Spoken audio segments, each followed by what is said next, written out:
Happy 420. I'm Kai. And I'm Queen Reefer. And you're watching Stone Cold Murder.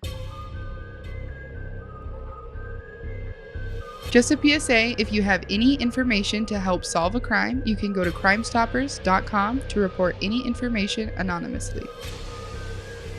This podcast contains material that might not be suitable for all audiences. Viewer discretion is advised. Welcome back to Stone Cold Murder, Season 4, Episode 6. How the f*** are you today? I'm dandy. How are you? I'm great. That's fantastic. It is, isn't it? Little bro. This was just for Matt. Why? Because he loves when we cuss right at the beginning. Oh. So, how the f*** are you? I'm well. How are you? I'm great. Oh my god. It's just gonna beep, beep, beep, beep. I'm great though. How are you? I'm also great. Great. Grenine? Grenine. Yeah. I'm Grenine. Yep. I'm Grenine. You know what that is? A step better than great. Great. Mm-hmm. Grenine. Grenine. Mm-hmm. The only thing better would be to be good, Ted. Boo! Can we end this? Can I bring the pod dog up? Yeah, would that do be it. a thing to do? If you would like that. The pod dog. Precious. Animals are like way too precious for this world. They are, aren't they? Yeah. Shut up. I need to get home to my dog. I gotta get home to Todd right now. Okay. I'm ready. Okay. Are you ready?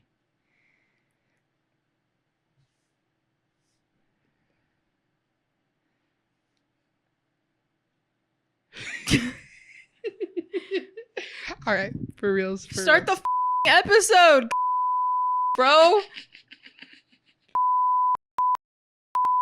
Our story starts out on February 14th, 2025 in Mesa, Arizona. Hikers traveled along US 60 in Gila County, enjoying the sights and scenes, which, as you can see, is fairly pretty here. And there's a little highway right there. They're enjoying the sights, the scene, the hikes, all of that beautiful scenery there, and they stumbled upon a few trash bags. Not a good sight.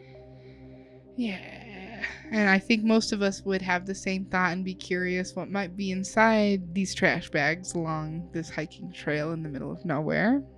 And of course, I think most of us would look, and that's what these hikers did. And the garbage bag was found to have a dismembered body stuffed inside, which is worst case scenario when finding trash bags. So the hikers went ahead and called the police, and of course an investigation into why the remains were left there and who the victim was began.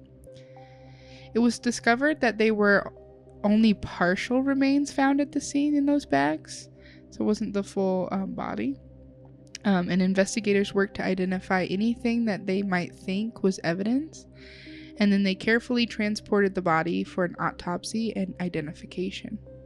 So that led us to February 26th of 2025. The body was identified as 14-year-old Emily Pike. Emily Pike had been reported missing 3 weeks prior and had last been seen at a group home in Mesa, Arizona. Emily had been placed in the group home from San Carlos Apache Tribe Social Services, and she had been living in this group home for a few years at this point. Her family said over the years they watched Emily go from a happy, smiling, carefree girl to a girl that they could tell had her own sadness and demons of her own at only 14. One of which was a sexual assault that took place in the San Carlos Apache Reservation, and it wasn't reported. And I don't know if that was due to her not wanting to go forward or her parents or what, but no charges were ever filed on that. And because of this, her paternal aunts and uncles wonder how things could have been different if someone was held responsible for this. They think maybe she wouldn't have been sent to a group home or something like that. Yeah. They're like, should would she have been sent to a group home if this individual had been charged and did some time? But unfortunately, those questions, the what if questions, are often the ones that don't get answered in these type of situations. You have to kind of just work to figure out what did happen and not focus on the what ifs, you know? Does it say why she got put into a home? It doesn't say exactly why, but from what it seems like, it had something to do with like this sexual assault situation and not I guess her caretaker's not taking the proper action, but I don't know if that's actually the reason. You know what I mean? All investigators and family could do is work to retrace Emily's last movements and hopefully catch the monster who did this to her. It was thought that she had snuck out of her bedroom window at some point to possibly run back to the reservation where her mother's house was. So this wouldn't be the very first time Emily had run away either. She had previously run away from the same home 3 times, but each time she had returned within a few hours. This time she did not come back. Emily's remains were found about 100 miles from the group home, which is really far. Yeah. And I'm not sure how far Emily's mother's house was in relation to the group home or where she was found, but I'm assuming it wasn't that far out. Yeah. I wouldn't think she would try and run away 100 miles. No. You know what I mean? Yeah. A program director for the group home, Sacred Journey, said that they do have rules for when the youth can leave the homes. Quote, "We definitely need to know who, what, when, and where you are going and when you're coming back. We need to meet these people who you are going with, have conversation, realize that they are real individuals, not somebody that you're making up." The program director said you're not going to your friend's house and there's no parents there, stuff like that. Well, that's So kind of good though. Yeah. Like it actually like shows that they actually care about those kids there, that they actually do like research and like talk to people and make sure it's not anyone weird trying to like have these conversations with these kids. Exactly. Which I appreciate. They said when a resident leaves without permission, the group home alerts state agencies and contacts the law enforcement. So they do their due diligence there. Yeah. But you don't see that a lot. No, you don't. You're right. They said, quote, "We go above and beyond. We're raising children and not just housing children. We're parenting children.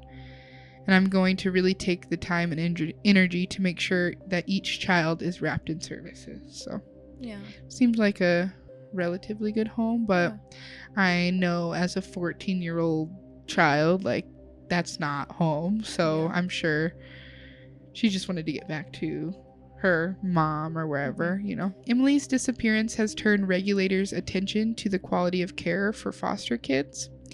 And a spokesperson for the Department of Child Services said, "At this time, the department does not believe any action taken or not taken by the group home has caused the terrible outcome in the case. We have opened a licensing inquiry to determine whether appropriate steps were taken by the group home during this incident." So they're also doing their part by double, triple checking that they were doing everything they were supposed to. So that's also good. Yeah.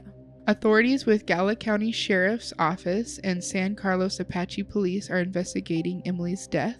The Gila County Sheriff's Office said they have used cadaver dogs alongside with community volunteers to walk the area just off the highway, searching in the area where Emily's body was found, but have yet to find any additional remains. So far, no suspects or arrests have been made. And that's where we'll take our first smoke break. Woohoo. And this smoke break is brought to you by Pod Dog. Yay! Pod Dog! Rockabye baby on the treetop.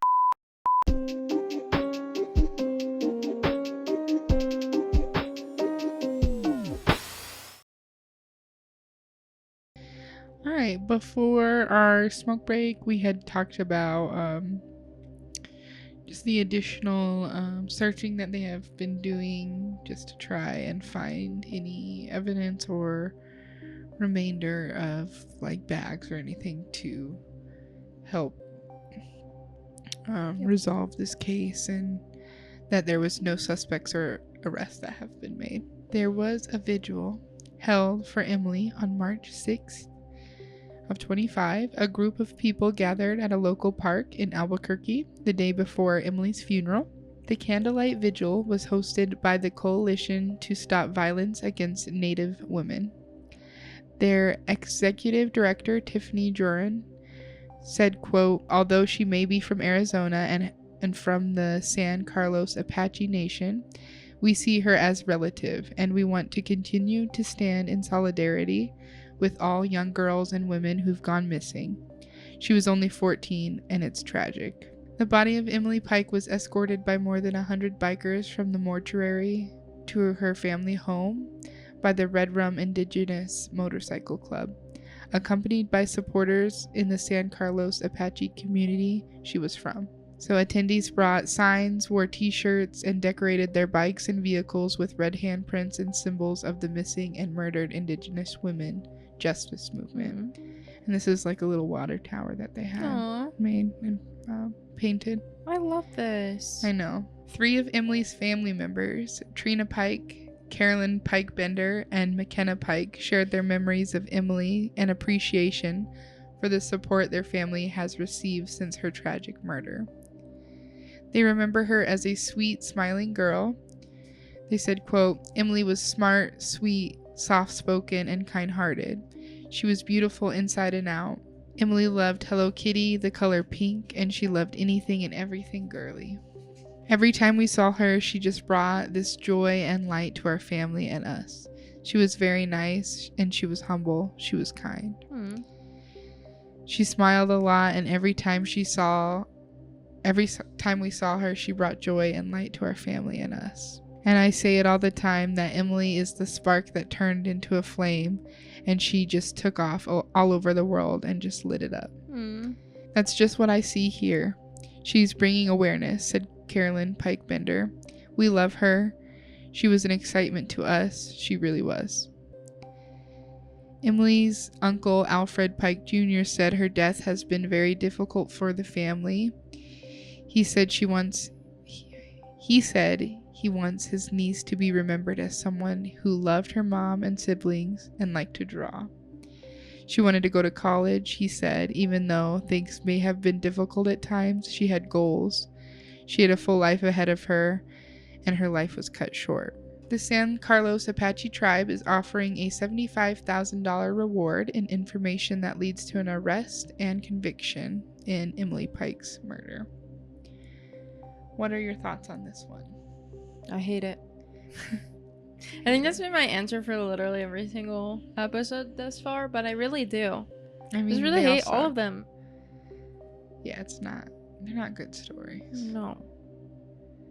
But I'm hopeful, since this was like not that long ago, that hopefully they have some more information coming out soon. Yeah, it's not necessarily a cold case, it's just an ongoing investigation. So, yeah. Hopefully, very soon we'll get some information. Yeah, and we can maybe do a follow-up episode or something. Especially, like, because a lot of the episodes we talk about, or the cases we talk about in these episodes, are from a long time ago. Yeah. And you don't get that closure. Yeah. But hopefully, like, with this one, with all the new technology we have, and, like, more of a process and, like, these investigations, and hopefully... yeah, something will come out of it. Because, like, with things now, it's just crazy how you can find out who the criminal is, even if they don't leave, like, that many clues at the crime scene. Oh, yeah. Like, for instance, some people have been caught just based off of their, like, GPS location. Yeah. At a crime scene. Yeah. So. Actually, you never know what you can get. I'm very hopeful, though, that something will come up soon. Yeah. Me too. And with like awareness too, because I feel like especially with like Indigenous women, it goes unsolved a lot because of jurisdictions and this other bullshit and all this. And I think it's good to go ahead and spread the awareness while it's early and make sure that people are knowing that, hey, like, we're seeing this, we want answers, and you can't really sweep this under the rug. You need to investigate immediately, instead of later, you know. Do you have any thoughts? A lot of the times you ask me what are my thoughts, but what are your thoughts? My thoughts are, I think, unfortunately, since she was a runaway, someone saw a vulnerable child and took advantage. I don't know who that would be, but I assume that would be unfortunately the case. The question is, why so far? And he obviously had another spot to take her because I don't think blood was found there. So that means he's taking her somewhere else and doing all of this stuff, dismembering and all of that.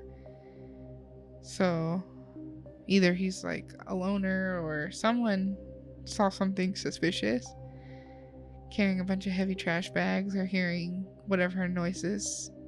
I'm sure that's not a quiet task in any regard.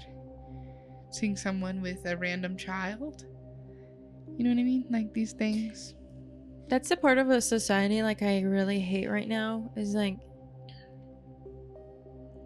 people don't pay attention, and if they do, they just like would rather film or like go about their own business than actually like step in and help, because people will be crazy nowadays.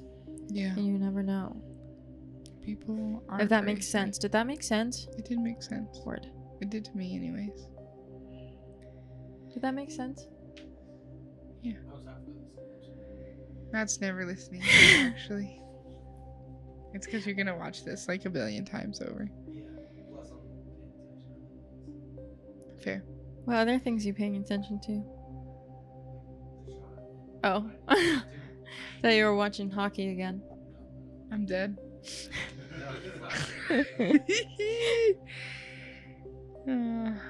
Well, yeah, those are my thoughts on that whole situation. I don't think I got anything else. Let us know if you guys have anything, and if anybody out there has any information, of course, please report, report any information that you know to your local Crime Stoppers, or preferably in Arizona, where she's from. I think that would be the most helpful. But yeah, until next time, stay high, stay safe, and thank you for watching. Thanks for watching, guys. If you enjoyed the episode, please like, comment, subscribe, and hit the notification bell so you know when the next episode drops. Follow Stone Cold Murder and the host's socials. The link will be in the description below. And until next time, stay high, stay safe, and thanks for watching.